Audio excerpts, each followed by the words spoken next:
Hello, नमस्कार, सत श्री अकाल, अस्सलाम वालेकुम। कैसे हैं जनाब? तो हमारा जो न्यूज़ प्लेटफ़ॉर्म है सच सर्वोज, उसमें साथियों कल हमारे मॉडरेटर मिस्टर सोम ने एक न्यूज़ अपलोड की थी जिसका शीर्षक टाइटल था, थंबनेल था, ममता के किले में सेंध, हुमायूं कबीर और ओवैसी होंगे एक।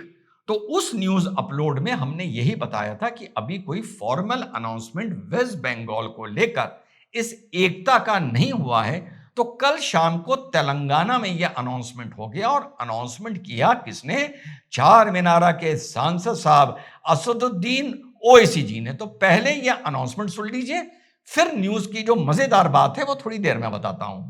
बात यह है कि असम्बली के इंतखाबात होने जा रहे हैं और मजलिस इत्तेहादुल मुस्लिमीन ने यह फैसला लिया है कि मगरबी बंगाल में हुमायूं कबीर साहब की जो पार्टी है उनके साथ मजलिस इत्तेहादुल मुस्लिमीन एक अलायंस करेगी और मजलिस के उम्मीदवार उस अलायंस का हिस्सा बनकर हम मगरबी बंगाल के इलेक्शन में हिस्सा लेंगे।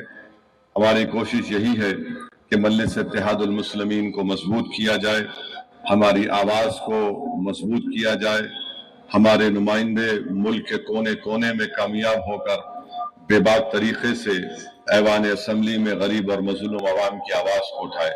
जी हाँ साथियों, सुन लिया। तो आम जनता यूनियन पार्टी होना चाहिए था, आम मुस्लिम यूनियन पार्टी। खैर चलिए, जनता कह दिया। इसके लीडर बने हैं हुमायूं कबीर, जो पहले ममता के बड़े पक्के सिपह सलार हुआ करते थे, विधायक हुआ करते थे। और एमआईएम तो आप इधर जानते ही हैं। तो साहब, इनको पार्टी से क्यों निकाला गया था ये भी आप लोगों को पता है। जब इन्होंने कहा था कि मैं साहब बाबरी मस्जिद वेस्ट बंगाल में बनाऊंगा, और लोग बालू बोरंग ईटा लेके वहां पे पहुंचना शुरू हो गए थे, खुश हो गए थे कि बाबरी मस्जिद फिर से बन रही है। तो उस पर मैंने तब बोला था कि फिर सारे डिस्प्यूट ही खत्म हो गए। जिन जिन मस्जिदों को लेकर कुछ बवाल हो रहा है वो हैंडओवर कर दो, और जहां चाहो उसी मस्जिद के नाम से दूसरी मस्जिद बना लो। तो टीवी डिबेट में मुझे लोगों ने गालियां दी थी, तो मैंने तो बहुत ही क्यूट आइडिया दिया था। अब साहब, ये देख के ममता बनर्जी ने हुमायूं कबीर को, जब कंट्रोवर्सी खड़ी हुई, तो पार्टी से निकाल दिया था। कहा था ये डिविसिव पॉलिटिक्स कर रहा है। साहब, क्यों कहा था? क्योंकि अब ममता बनर्जी को यह नजर आने लगा कि मुस्लिम वोट उसका सैचुरेशन पर पहुंच गया है, लगभग 78%। तो अब पिछले एक डेढ़ साल से ममता बनर्जी हिंदू वोटों को साधने में लगी हुई है, क्योंकि ममता को यह पता है कि बीच विधानसभा में बीजेपी और ममता के बीच में जो डिफरेंस रह गया है, लगभग 6% वोट का रह गया है। तो अगर 3 या 4% हिंदू वोट, मुस्लिम तो इधर आएगा नहीं बीजेपी में, उधर से ममता से शिफ्ट करके बीजेपी की तरफ आ जाता है, तो वेस्ट बंगाल के नतीजों में बड़ा फर्क पड़ जाएगा। तो यह सब राजनीति देखते हुए ममता ने हुमायूं कबीर को पार्टी से निकाल दिया था। और तब हुमायूं कबीर ने अनाउंसमेंट किया था कि हम एमआईएम के साथ मिलने जा रहे हैं, और जो पुराने लोग हैं वो याद करके बताएं कि उस टाइम जब एमआईएम ने हुमायूं कबीर की इस बोली बात पर टिप्पणी करी थी तो इस छोटे से मंच ने क्या बताया था। तो साहब, जब उस टाइम हुमायूं कबीर ने कहा था कि हमारा गठबंधन एमआईएम के साथ हो सकता है, तो हमारे चार मीनारा के ओवैसी साहब ने उसको बिल्कुल नकार दिया था। और इनके राष्ट्र प्रवक्ता हमारे लखनऊ का है वकार, उसने ये बड़ा कर्रा बयान दिया था। वो बयान देखने वाला है।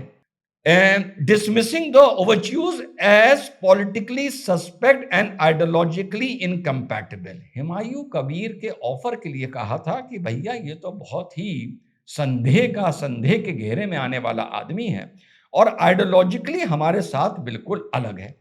साथ में यह भी बयान दिया था, सुनिएगा, the Muslim community believes in building the nation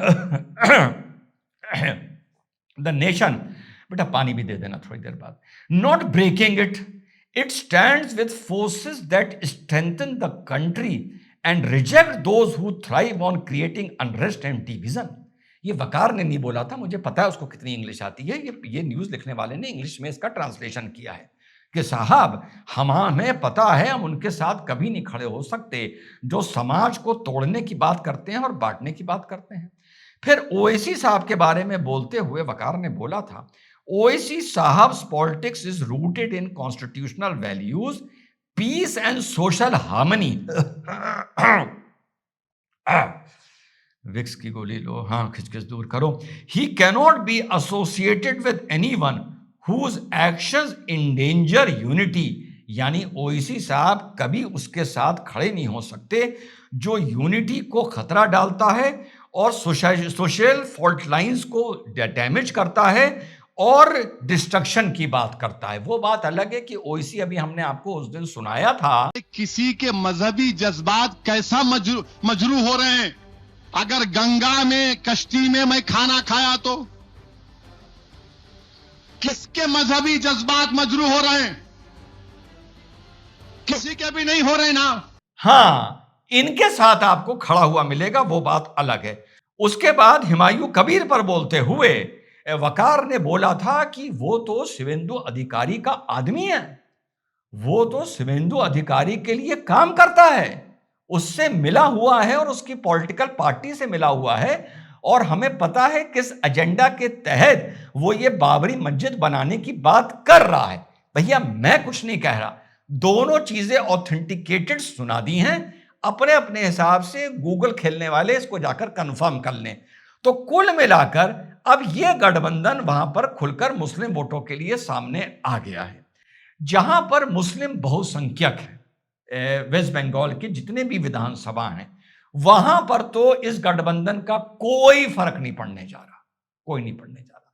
लेकिन यस, जहां पर टीएमसी और बीजेपी की टक्कर है और वहां पर मुस्लिम वोट भले 10, 12, 15, 20% ही है, वहां पर अगर इनका कैंडिडेट खड़ा होता है तो देखना है कि क्या फर्क पड़ता है वोटिंग पैटर्न में।